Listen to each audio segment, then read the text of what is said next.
Greetings, folks. Today on my bench, I have a tool, a Jacot lathe to be more precise, and I want to go over what it does. Do you really need one, and how to use it? This video is intended for those who are just getting started in this hobby.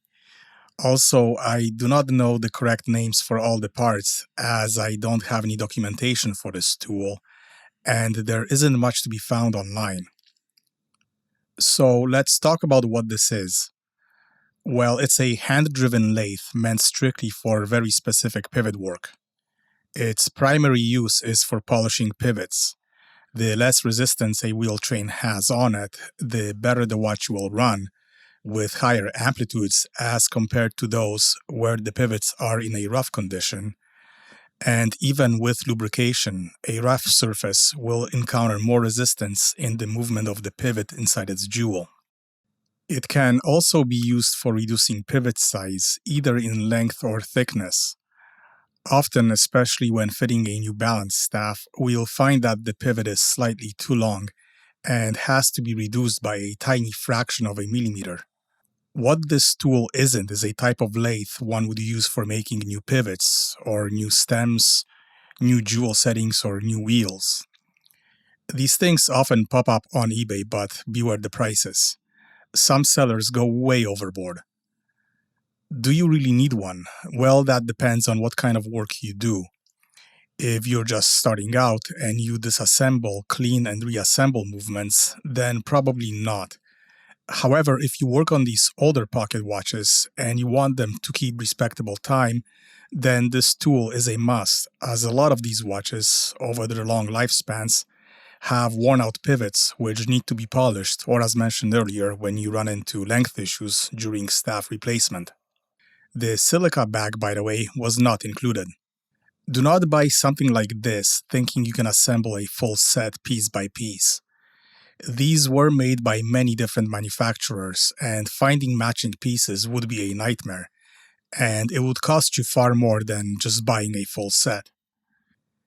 A full set would include the main body with runners for use with large, medium, and small groove beds to accommodate the different sizes of pivots. There should also be a pivot measurement gauge.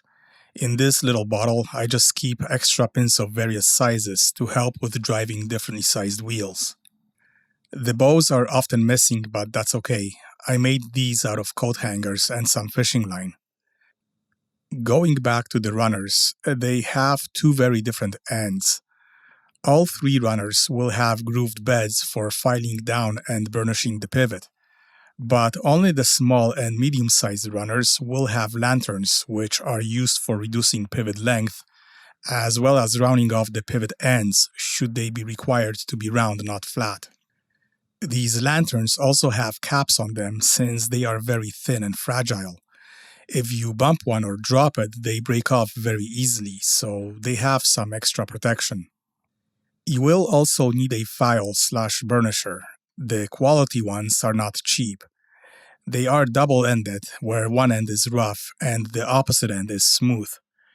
You'll also notice that one edge will be slightly rounded to accommodate working on conical pivots, usually found on balance staffs. The other end is the burnishing end, and it is smooth. This is the side we would use for polishing the pivots to attain a smooth surface. The Jacot lathe is designed to be mounted in a bench vise such as this one. This is one of those suction types which can make you curse worse than a drunken pirate on shore leave. It's good practice to put a piece of paper beneath the Jacot tool, which will catch any wheel that may come flying off while being worked on. Remember, it is only held by gravity, and you would rather have it land on a piece of paper rather than the surface of your bench and destroy the wheel you're working on. Next, we attach the bow used for driving the lathe. I'm having a little trouble here wrapping the fishing line around the pulley, as the top view camera is very close to the vise, and I risk hitting the lens with the bow.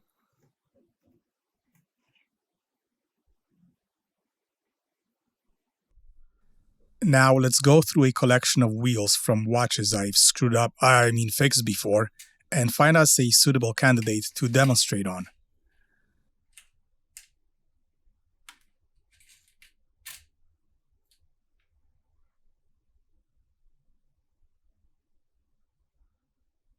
This third wheel will do.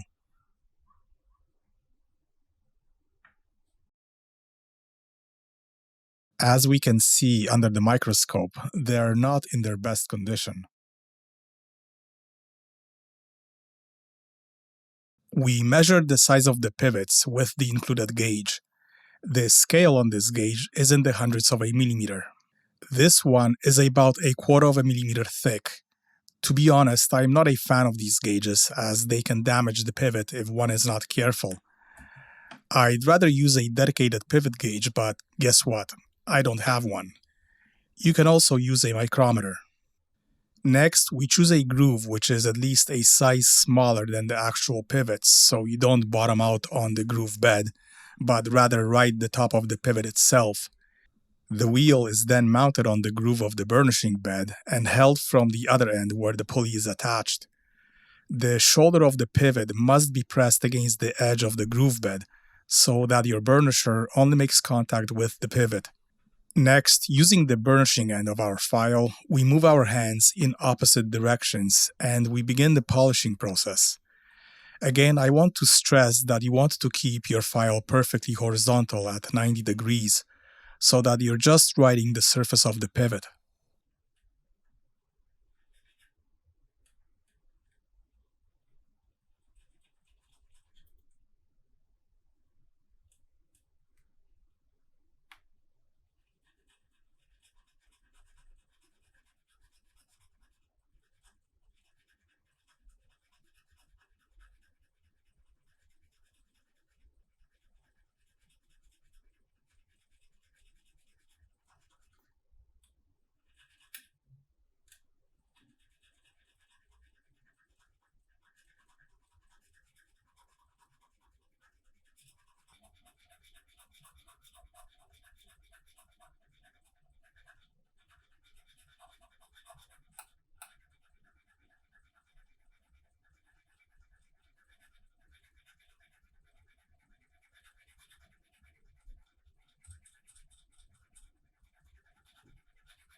Alright, let's check what we have so far.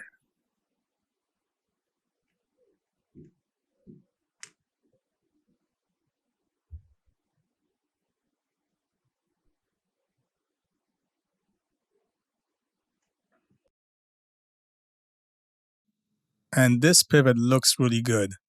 Let's have a look at it from another angle. From this angle, it also looks pretty good.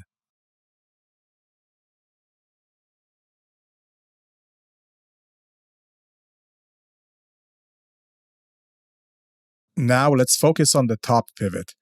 It measures in roughly at the same size as the bottom pivot, but I've decided to use an even smaller groove.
Let's take a look at what we have so far.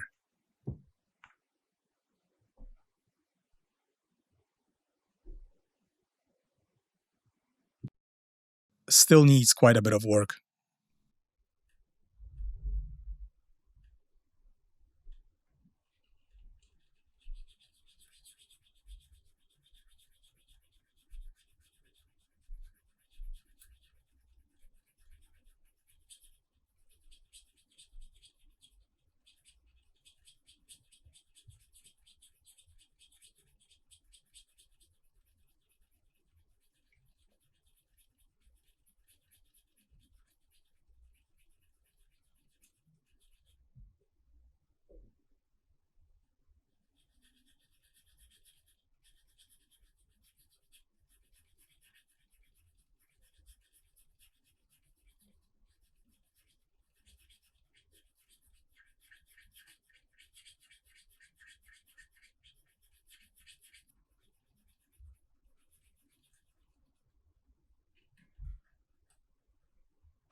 Okay, that looks a lot better.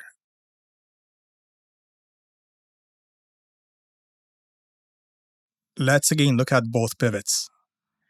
A noticeable improvement from what we've started with.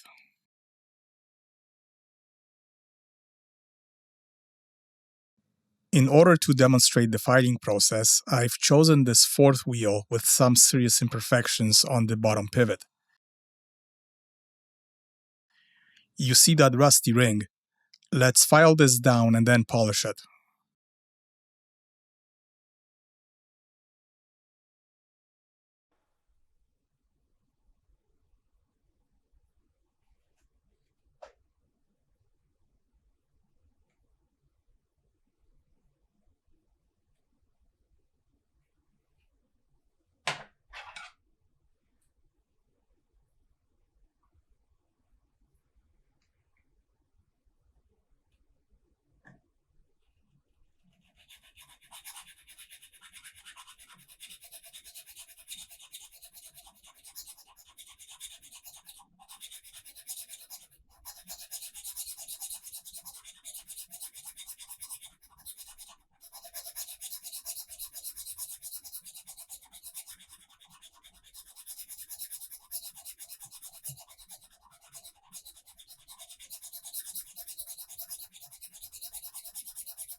That looks a lot better.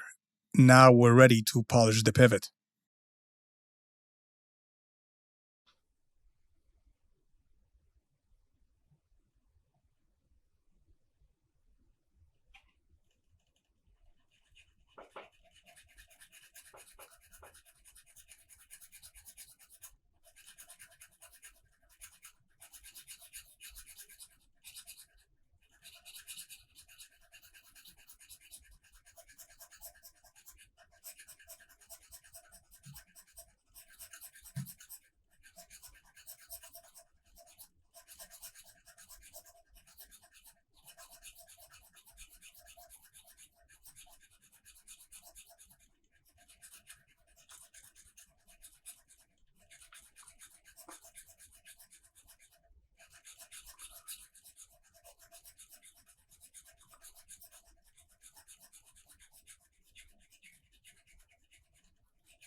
Still a long way to go.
This looks much better, a huge difference from what we've started with.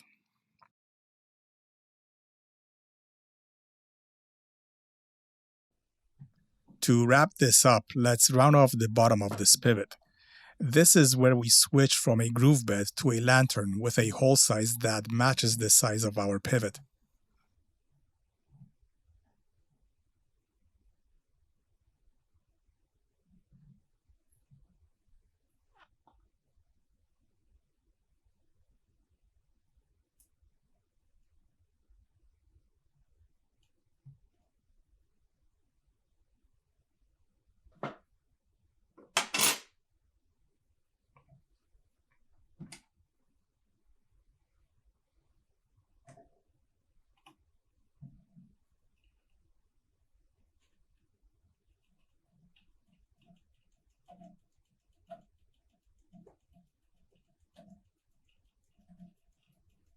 This doesn't require much work. We just want to touch up the end of that pivot so it's not completely flat.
And there it is. I hope you find this video useful and informative. Leave a comment if you have any questions, or just leave a comment. Until the next time, take care.